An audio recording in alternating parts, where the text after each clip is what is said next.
Yana yurtimiz hayotiga oid xabarlar bilan dasturimizni davom ettiramiz. Ma'lumki, kitoblar kishi ongiga vatanparvarlik, insoniylik, mehnatsevarlik kabi tuyg'ularni singdirish yo'lida asosiy ma'naviy manba hisoblanadi.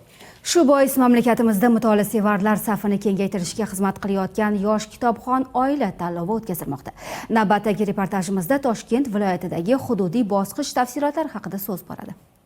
Unda 30 yoshgacha bo'lgan 22 ta yosh oilalar shu kuni bor bilimlarini namoyon etdilar. Ishtirokchilar ichida yurtimizning milliy madaniyatini faxr bilan boshda ko'tarib yurgan Rashidovlar oilasi shu kungacha salkam 400 ga yaqin kitoblarni o'qib ulgurgan. Oila boshi Anvar akaning ta'kidlashicha, hatto ayoliga o'z uyida kutubxona ham tashkil etib bergan. Tanlov orqali biz o'zimizni qanaqa darajada ilmga egaligimiz va kelajakda jamiyatni qanaqa bo'g'ini bo'la olishimiz mumkinligini o'zimiz uchun isbotlashimiz mumkin va qanaqa ilmga ega bo'lsak, shunaqa farzandlarni tarbiyalab berishimiz mumkinligini jamiyatga shuni tushunib yetdim. Qizg'in bahslarga boy o'tayotgan ushbu tanlovning qamrovi har mavsumda oshib bormoqda. Xususan bu yil 94 mingdan ortiq yosh oilalar ro'yxatdan o'tishgan va bu esa tanlovda ishtirok etish istagini bildirganlar avvalgi mavsumga nisbatan 47% ga oshganini ko'rsatmoqda. Men o'zimiz o'qituvchimiz, ikkalamiz ham o'qituvchimiz, ko'p kitob o'qiymiz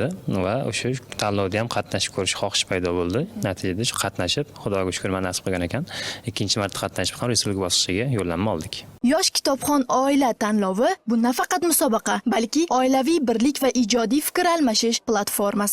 Har bir oilaning o'ziga xos hikoyasi bor va bu hikoyalar kitoblar orqali hayotga kiradi.